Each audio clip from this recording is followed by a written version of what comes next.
Listen to the following talk. China commended for climate financial aid. Support strengthens developing nations through South-South cooperation.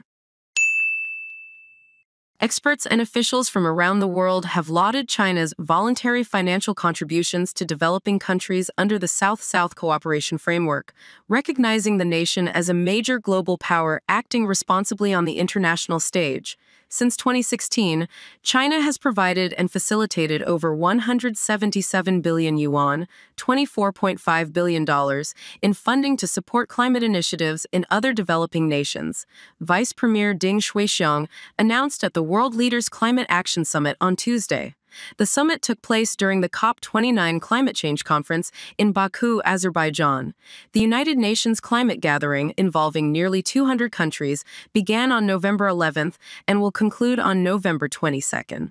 According to the report, China's actions for South-South cooperation on climate change, unveiled on Friday at the COP29 China Pavilion, China's financial aid has advanced clean and efficient energy use, enhanced climate adaptation capacities, improved environmental protection coordination, and positively impacted livelihoods in developing nations.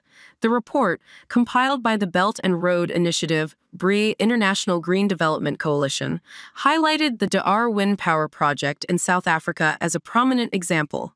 This project, the largest operational wind power initiative in South Africa and the first in Africa to be funded, developed, and operated by China, has been providing 760 million kilowatt-hours of clean energy annually since its launch in 2017.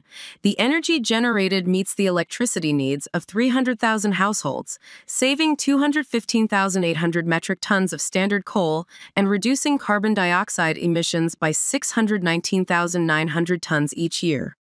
Zhang Jianyu, Chief Development Officer of the coalition, emphasized that the report's data focused on projects funded by the Chinese government and state-owned enterprises, excluding private sector contributions. He also noted that these statistics do not include China's recent 780 billion yuan commitment for new Belt and Road Initiative financing in 2023, or the 360 billion yuan pledged to African nations over the next 3 years. This is an incomplete statistic, Zhang clarified. Zhang reiterated the principle of common but differentiated responsibilities, a cornerstone of the United Nations Framework Convention on Climate Change, UNFCCC, and the Paris Agreement. He stressed that developed nations are obligated to provide financial resources to support developing countries.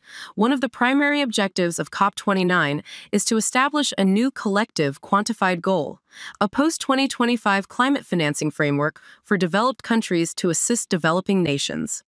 Ding's remarks at the summit underscored China's commitment as a major global player in addressing climate change.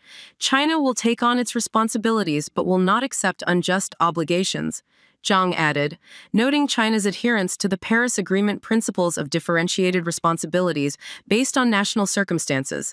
Wang Yi, vice chair of China's National Expert Panel on Climate Change, remarked that China's voluntary financial support aligns with its capacities and demonstrates its dedication to combating climate change.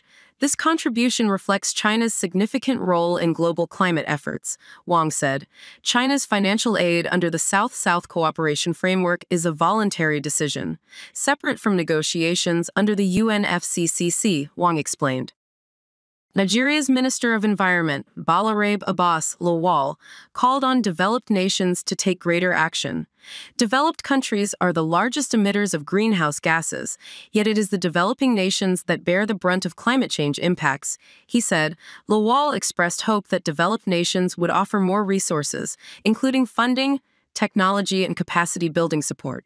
However, he highlighted China's proactive role, noting the recent Memorandum of Understanding signed between China and Nigeria to establish a low-carbon demonstration zone in Nigeria. China understands our challenges because it has faced similar struggles. They are in a unique position to lead in this area, Lawal added, pointing to China's growing collaborations with other African nations. This content is just an example for learning English. Thank you for watching. This is a VTP channel. How do you feel about this video? Please leave a comment below.